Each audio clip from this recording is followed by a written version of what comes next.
Mr. Douglas Foo, my same Foo, from Sakae my brother. So Cantonese also.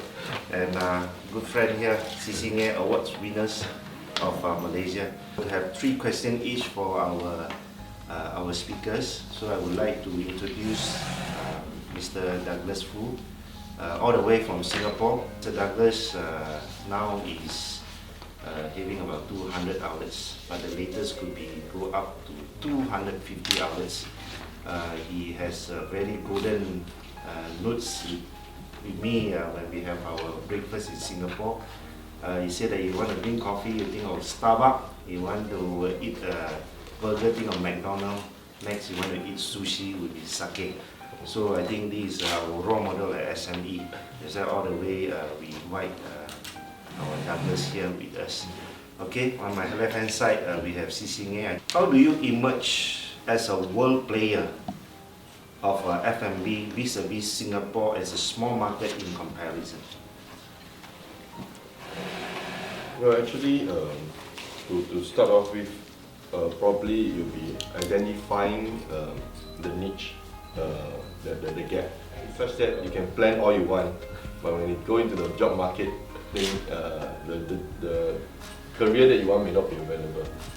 So we actually started a factory in India, manufacturing clothing for Japan market, because of the network of friends that I made during the first job in a company called Tokyo Corporation.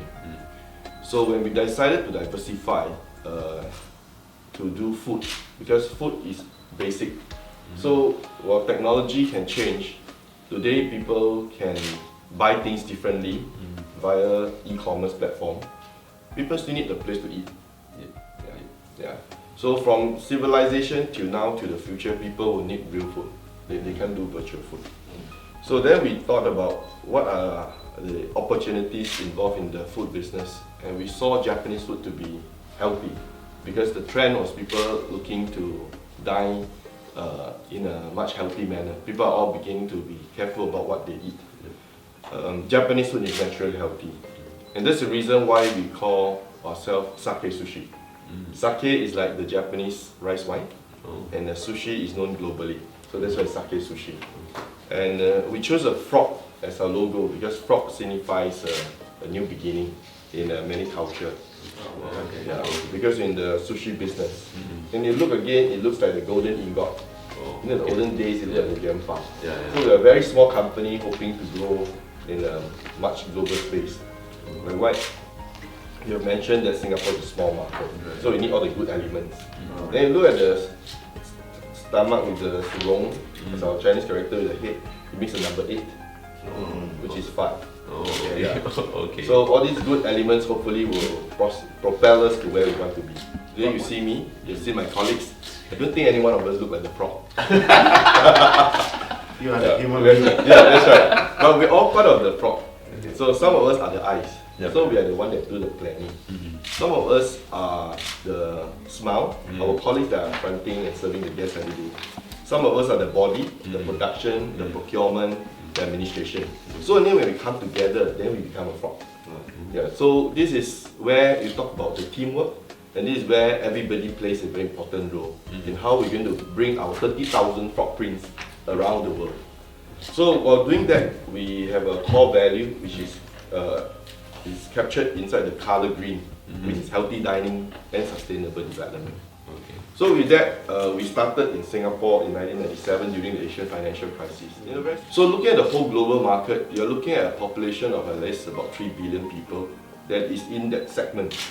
And so we had a breakfast and I spoke about globally, if you think about coffee, Starbucks, hamburgers, McDonald's, fried chicken, KFC, pizza, Pizza Hut.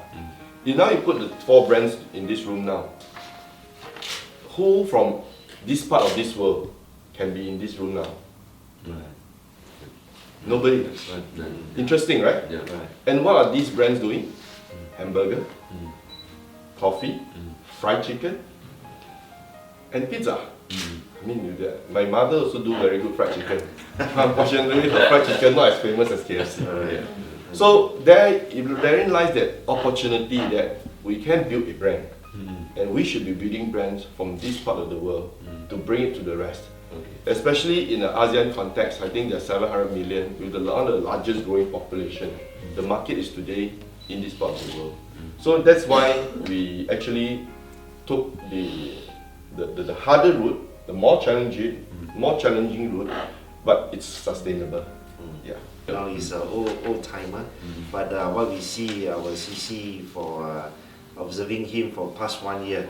So how do you transform a very traditional kind of business? Basically, this is actually it become a sunset industry that actually no Zen.Y actually want to join the industry. It's become a more and more challenge to our industry. There's no people after graduate they want to actually join our industry. Never, not even in the list. Don't talk about actually they're actually in their list. This is actually something that we challenge. So in the 5.5 years ago, because in Malaysia there's also people is keep focusing on the production. This all going to the very mass market. Actually, nobody actually focus on how to build something very different and something exciting. I think also of because now because in the past tiles is actually like a basic need. You ask people why they want to actually lay tiles on the floor or on the wall. Very easy. I want to actually easy maintenance only. Just like in the past, cooling is just for you to keep warm. But now what we want to do is actually we want to make it like very personal and like cooling now. So actually it's a personality actually represent yourself. I think actually that we find a gap that there's actually nobody doing. Instead of everybody just going to flood the market with the price in the market. So in a 5.5 years ago, we think of the way how we can actually really transform the industry, make it very interesting. That's why we come out with a concept, we call it a retail store. That we want to actually let customers experience, and when they actually come in the store, they can enjoy to do a selection. Because in the past, it's always a challenge for the customer to come in for the tile shop to do a selection. Because they can't imagine how they're going to look like after they spend 10,000 or 20,000. They can't imagine. So most of the partners, after coming to the tile shop, when they walk out, definitely they'll be the sour face. Because the husband and wife will quarrel. Hey, why, how come you choose this kind of color and this kind of texture for the house? So because they can't imagine. So this is actually that we see the big gap. That's why we're actually building up the retail store. How we can actually let them to have an experience, and during the whole buying process, actually we want to give a very great experience to the customer and design their own dream home. Actually, this is actually what we does in the past 5 years. Actually, we make the whole buying process is actually much more interesting compared in the past that bartering for the customer. I think this is something that we feel very exciting. At the same time, because of these changes, we're able to capture a lot of actually Gen-Y to come into the company that actually helping us to transform the entire industry. It become more and more interesting. I think this is something that we feel very exciting. So back to Douglas, what is your marketing strategies to stand out among the competitors, particularly to outbeating the Japanese sushi as perception is concerned? You know, being a Singapore versus Japanese original. Thank you. That's a very good question. When we first started out in the market, there were people that commented that we should probably just buy a franchise. Decided that no, we intend to build a brand. Yeah. And we intend to build a brand, you need to go deep into understanding the whole structure and the whole system of it. And when we start to delve in further, we realize that is coffee American? Starbucks is an American brand, but coffee is not American. Is fried chicken American? Everywhere in the world you get fried chicken, right? So the culture or the where the food comes from is not most important going forward. It's about the building the brand value and the brand promise. So exactly what does Sakae represents.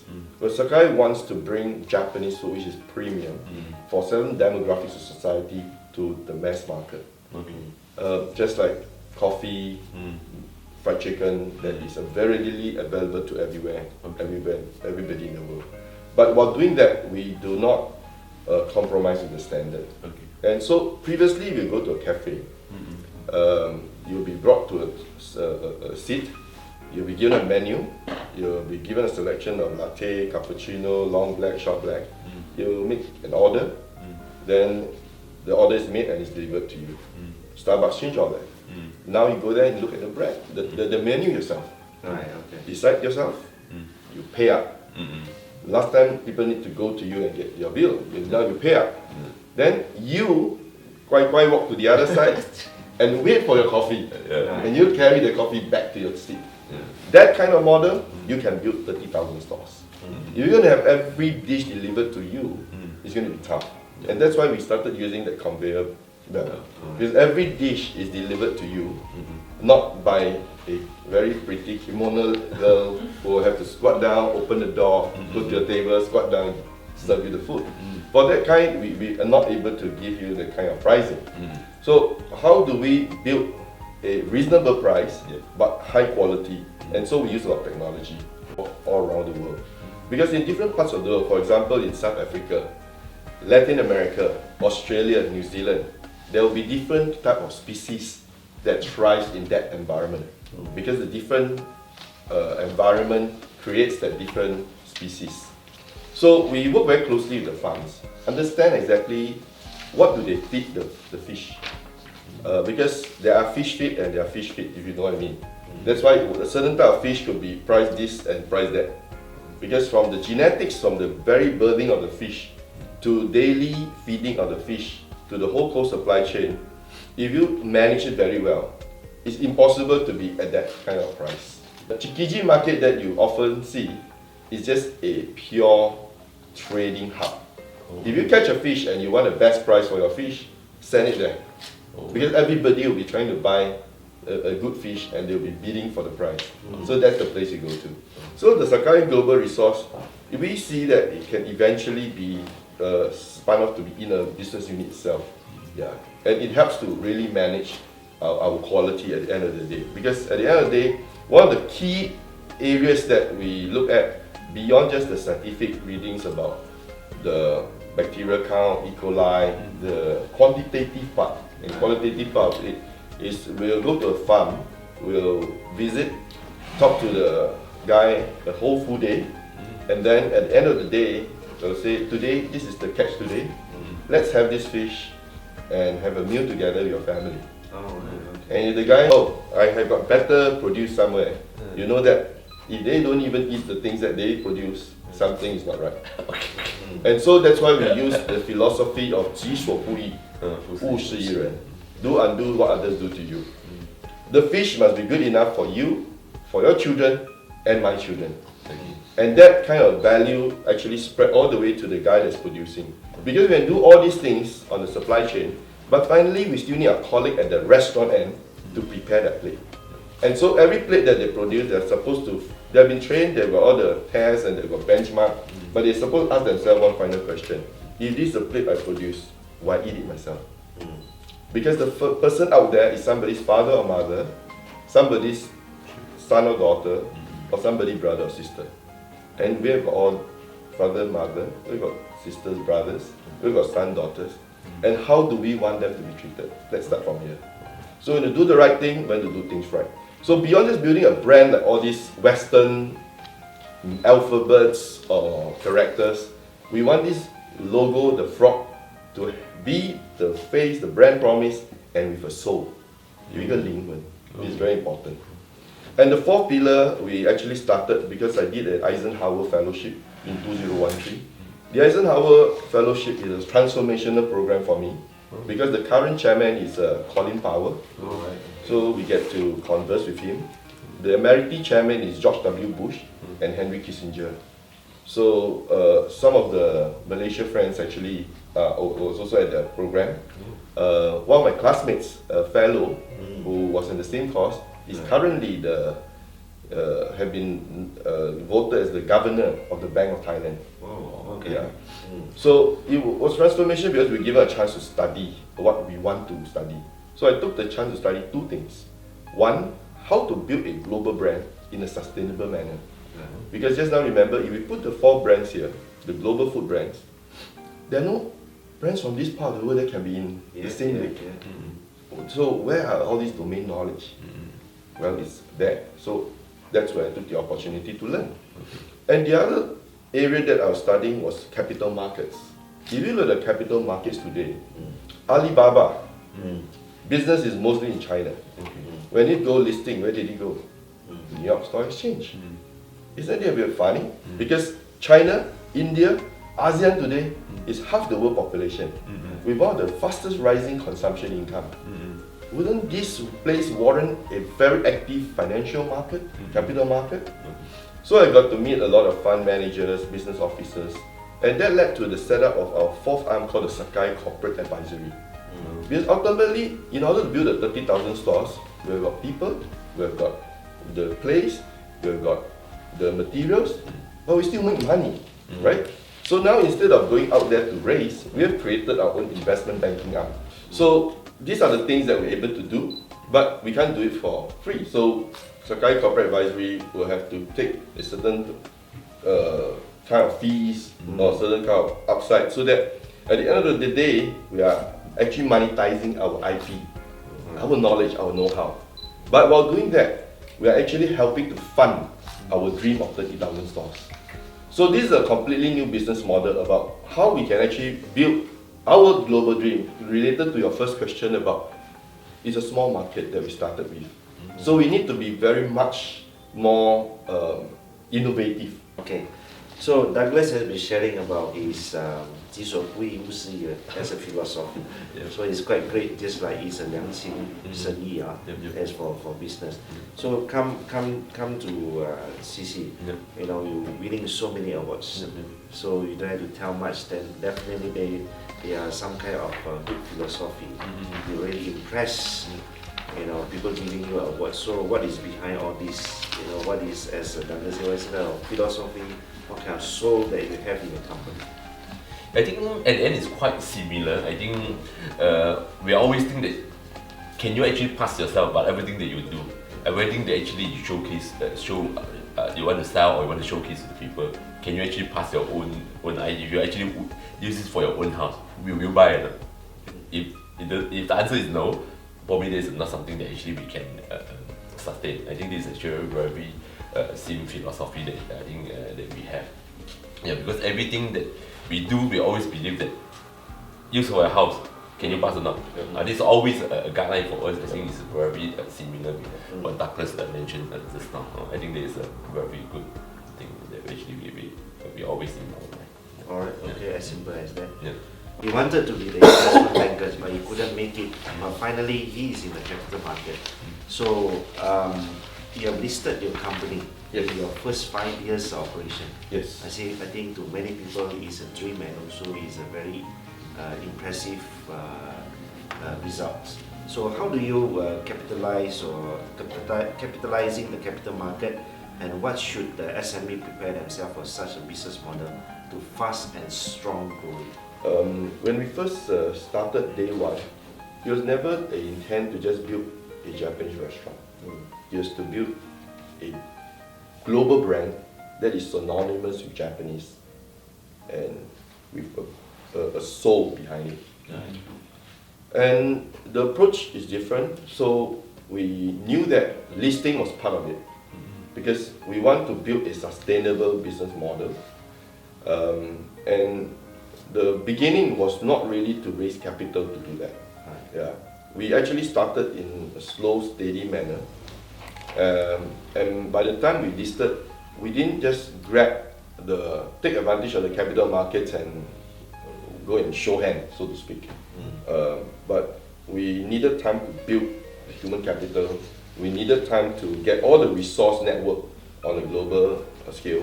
But then the question is, why did we list?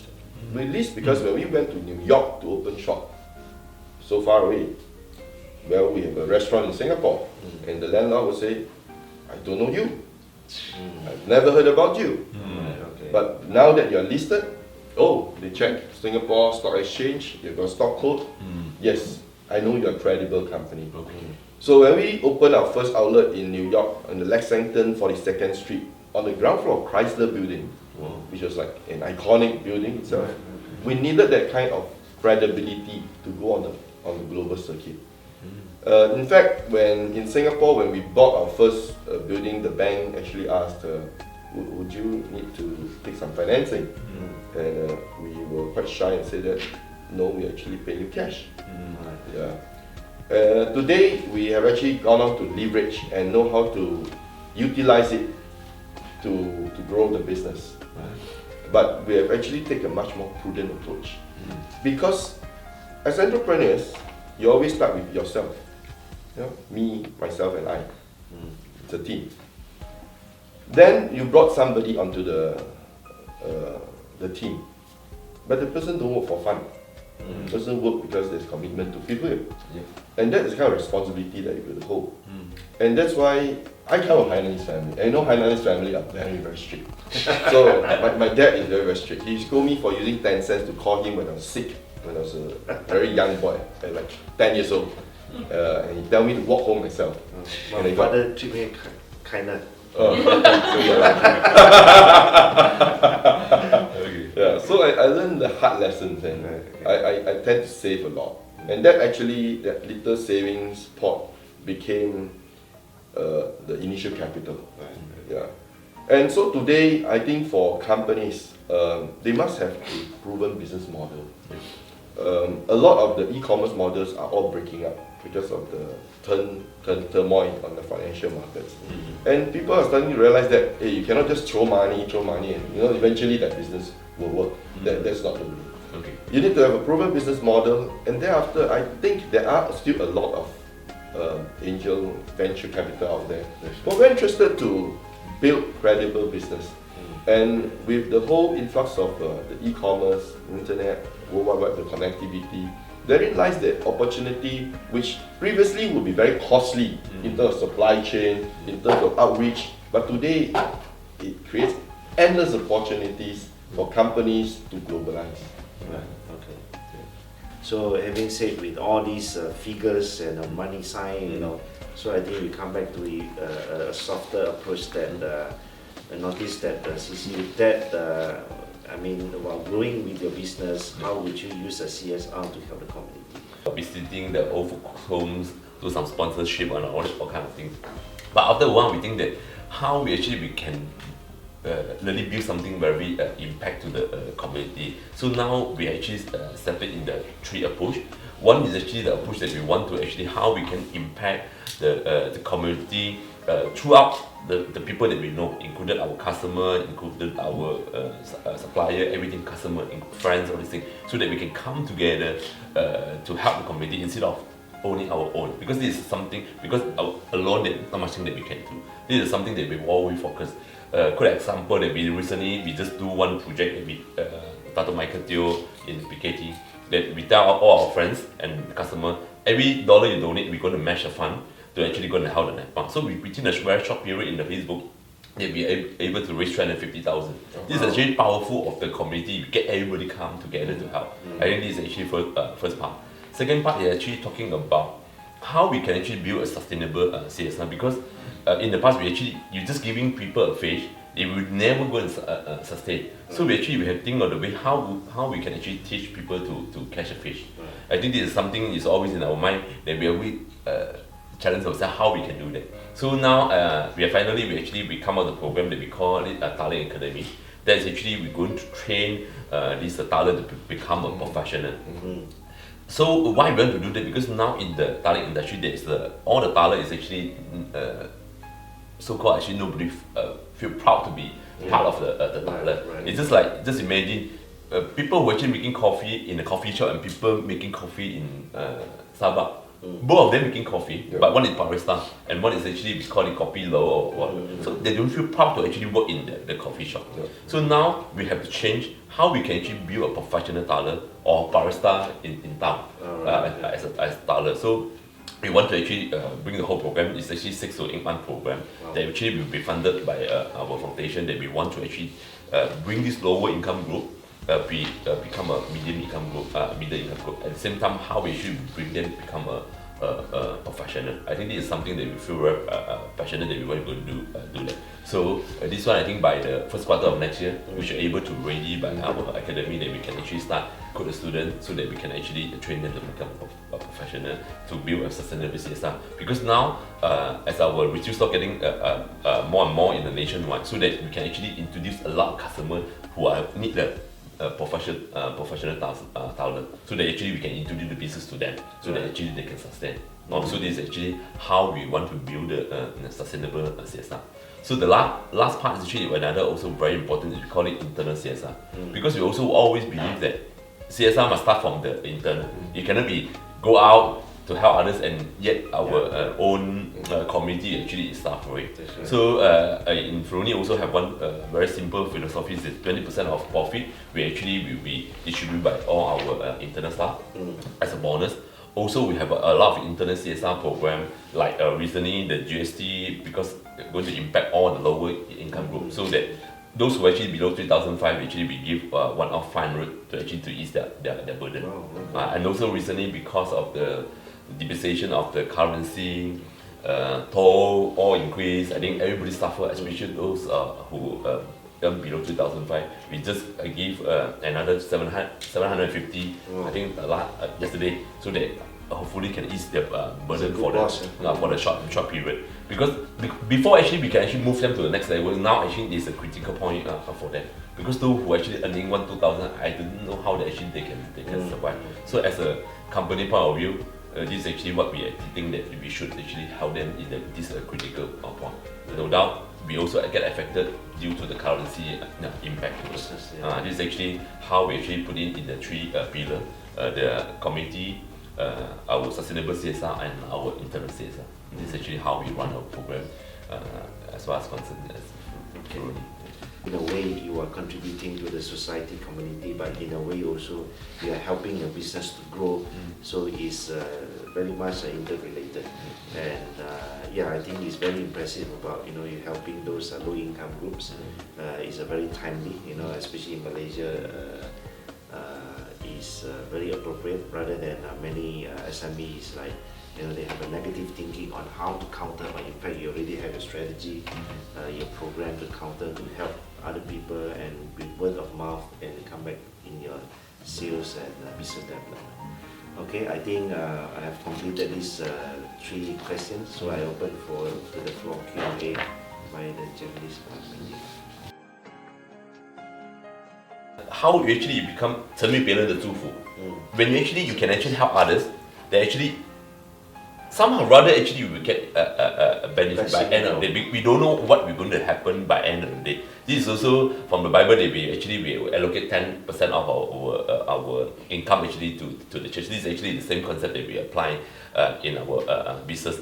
To us, for this community, that we are not have any plan or any so-called will be actually related to our business.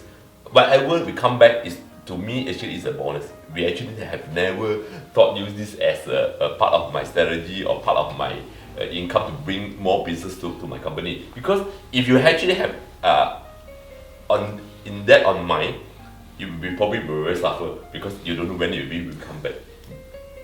Probably it's not my generation will come back, I also don't know. So I think with all this community, I think it's really that you have to actually have a simple thought that how you can actually help others.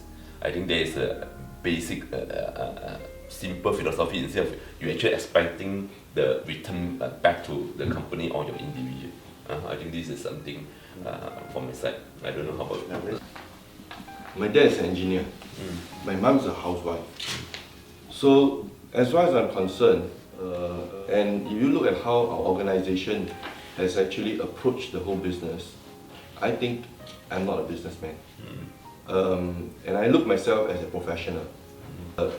If you buy a share, you're also my boss. I'm answerable to all the shareholders. So when we first started, we took a very simple step back and looked at because it was through the experience that I had in India, and I found that I'm very blessed. There are 7 billion people in the world today, and there are 3 billion that will not have water, will not have food. And it's very real, happening right at this instant, that you have the biggest aircraft flying in the sky, with the fastest mobile phones and fastest internet that's happening, but some of the basic needs are not taken care of. So when Sakae actually started its journey in building the brand, when we bring a person in, the first thing that we look at is how do we create a career progression for the person. Because the person coming in to say serve, are they interested to stay in the industry? The sad matter is very similar to CC. Nobody wants to enter this industry because they didn't see a progression. And there's no progression because there's no training, there's no clear path. But today I think it's all changing. It's all becoming different because it's all about skills. Because today the internet has created a lot of learning that you can do, not having to go to school. You can learn many things. But are you having the skills to do that? Do you have the analytical skills to do that? And so we started concentrating to build a career for every individual, making sure that every individual have got training on a daily and yearly basis, so that they can see them growing. Then next, why do people work? People work for livelihood. 99% people work for livelihood.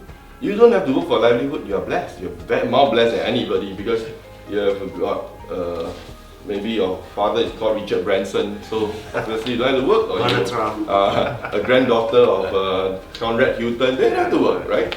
Yeah. So, but few people are in that category. Most of people have to work. And so if people are spending all their time in the company, to me that's a sad case. There are two things that is going wrong there. Either the person is overloaded, which means we need to get more help, or the person is not doing things efficiently and productive manner. So we need to help as well. Because we need them to have time to spend with the family. The last thing that you want is the family never see the person that they are, the parents, and they only see the money on the table to give their school fees or food on the table, which is sad. So as a very small company at the time, where we had only one shop, we started having family day activities. Where families get to know about our company. We allow and we give vouchers for our colleagues to bring the family for birthday celebration. So that piece is actually work-life balance today, or work-life harmony, or whatever terms that is coming. But in 1997, there was no terminology for that. Yeah. But we knew that that's something that we need to do. Then the third piece is actually the community. Because while Sakae is growing in a global scale, how can we help those 3 billion people around? We can't change the world. But I think if every enterprise like CC, ourselves, all the enterprises come and do something together, I think we can get a big step out of that. Yes. And today it's called CSR. Or whatever terminology. But the fact is, all enterprises are within the community. And we cannot operate out of the community. We are intertwined, we are engaged. So if you take a very linear approach and look at the returns and the investment, it's not going to work.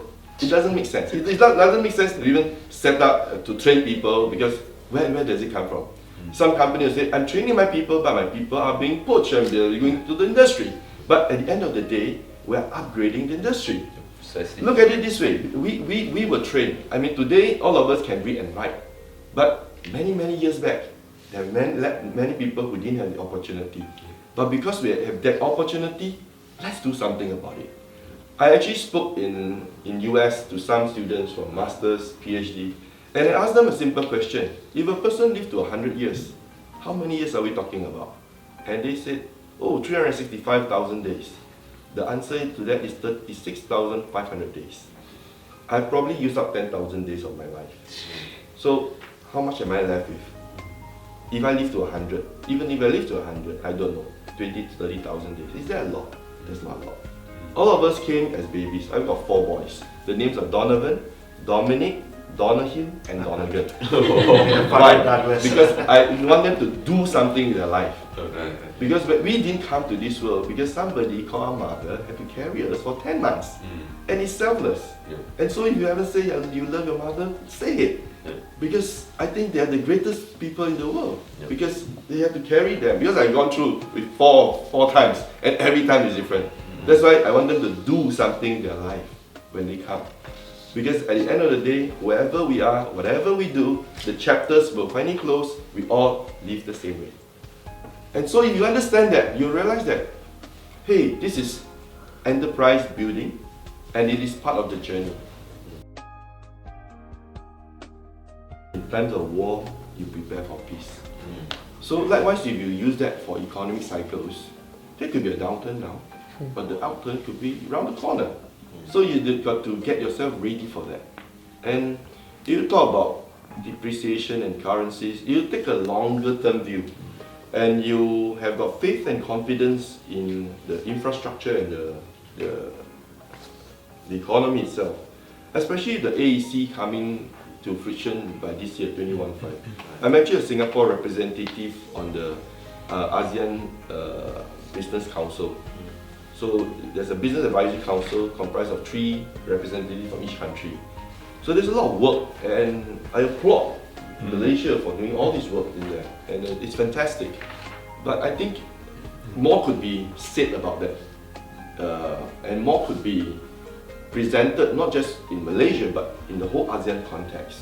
I think there's not enough broadcast on those very, very good work that has been done to set that stage. It's not going to be like, 12 midnight, end of 21.5, 21.6, everything, boom, like Cinderella story. It doesn't work that way. It's a lot of work, it's a lot of hard building of framework that has started, and that has got people excited on that. And I think that creates a lot of opportunities. And because beyond looking at the 2 countries, the rest of the countries are at different stages of economic development. I actually am the president of Singapore Manufacturing Federation. So in Singapore, our manufacturing still account for about 20% of the GDP. And it will still continue to play a very important role in that area. So how will the manufacturing sector evolve from that? They need to transform. Because today, it's going to be costly there in terms of labor, it's going to be costly there in terms of land space. But if you take the ASEAN hub, there are areas that you can collaborate with other enterprises. For example, if you need 2 pieces of things that needs to be joined together, look at Indonesia, 250 million workforce in that country. And there are a lot of companies that may have excess capacity or enterprises who are happy to expand their capacity to help you do that. It has to be a collaborative effort coming together. It's not about every enterprise having to set up different things. Sakae Corporate Advisory, when we set up in November last year, we could start doing our deals this year because although this is a very highly regulated industry by Monetary Authority of Singapore, we're able to do it so fast because we collaborate with a Raleigh Bank, which is a large Indian bank. So they have all the compliance, they have all the licenses, we work with them. So companies have to learn to utilize the ready assets and resources and not try to reinvent everything. Right. Yeah. I think that is very important. Yeah. So if you start looking at that, therein lies a huge amount of opportunities in this place that's with the rising middle income that is going to be a large consumer base. How we actually make our product or our service or everything that continue get the differentiation compared with our competitors. I think this is always we actually have to put in focus how we actually make ourselves different. I think this is very important that actually when economy push up, then actually you are the one who actually to benefit on it. I think second thing that we need to actually focus is always thinking about your the collection, the debtors. I think this is something that we always need to maintain. No matter good time or bad time, I think the collection it become very key for all the SME because a lot of time people did not go and manage. They only focus on the revenue. Actually, they don't take care of the collection. I think this is the second part that I think that we can get it done, then we'll be okay. Then number 3 is talking about always, I think a lot of actually SME didn't manage their stock very well. That we actually have a lot overstock in their warehousing. I think this is the area that I think all the SME have to very focus. Get yourself very lean, that make sure that all the stock is actually do not actually have over 3 months or 4 months or 5 months stock. I think this is always a challenge for the SME because they do not have a system how to actually manage the stock. This is actually number 3. And then the last part is actually talk about the efficiency and how effective actually you run our company. I think the operation cost, if you actually can be outperformed compared with your competitor, your operation cost is much lower compared with your competitor, then you'll be actually be fine. I think this is actually 4 areas that actually always that in my mind that how we actually we run our business, how we actually we create a differentiation, how actually I can collect my money on time, how actually I can manage my stock in a very efficient way, and the last part, how actually I run my operation cost much lower compared with my competitor, then you'll be okay. Because the cake will not be overnight, the cake is disappear. It's only shrinking about the cake only. So at the end, when the cake shrinking, it depends how good you are to capture the portion of the cake. So I think this is something very important when actually we're running a business. All right. And help them to do that. So do we offer scholarships? Yes, we do. Yeah. And the other part is actually seniors. Today we are able to see on chairs because the people who live before us have built all this and created this. If not, all of us will be sitting on the floor. Yeah, probably without this wall and the lights. But so that's where the value of the seniors are, and I think we need to appreciate that. Okay. So to us, we actually have programs yearly, and these are volunteers from our colleagues. So what we've created is an opportunity for a colleague to grow in their career, have time to spend with their family, and have an opportunity to contribute and do their part for the community. Not just the company doing that, but our colleagues having a role to play in that. So maybe I give an example. We actually add vitamin E into the rice that we cook. I think a lot of people don't know that. We're all young people here, but I was much younger then. So a very much younger boy trying to do this with people who have got 10, 15 years of experience. And they said no. Because what happened is, well, I was trying to learn about this. I stayed in a friend's house, which is quite small. I know Japanese are very efficient in their space. The same place could be your dining room, living room, and bedroom. So the wife was cooking and she added this yellow ball, and I was like, okay, maybe she didn't really like me. So I asked her, what are you adding, thinking that she's going to do something to the food. And she said, no, this is vitamin E. It's good for the family. So I asked, does all the enterprise do that? She said, no, only families do that because they love their family. So I got very excited. I took the packaging, I found the manufacturer of that, found it's actually extract of vegetables, which is very natural, no chemical, and discovered that the pricing of it, we are still able to make decent numbers. And so when I went back and shared with the rest of the colleagues, I said, no, this business is about cutting cost. It's not about adding cost. You are doing adding cost and you are going to be gone. So I had a hard time trying to convince them, because if you don't have a buy-in from the team, how are you going to start, right? So I finally asked them one question. If this pot of rice you're going to cook for your family, will you add it? And that set the stage. But then the crisis came, the economic downturns. We went through SARS, we went through Bali bombing, we went through the Asian global financial crisis, and whatever not that we have since in the last 10 odd years. So there was one period that they actually put on the table and said, wow, this is adding cost. We think we should take it out and not do this anymore. Well, at that time I was still the CEO, and I put it across to the team that if we ever do this, then forget about brand building. Just be another restaurant. Yep. And in the end, the senior management, we took pay cut, but we never cut the vitamin E. All right, thank you very much, our media, and also Douglas and CC. Thanks for your golden time, and very appreciative with all the encouragement, points to the SME. All right, so we completed our 13th Roots Days Sim Talk series. Thank you very much. Thank you. All right. Thank you.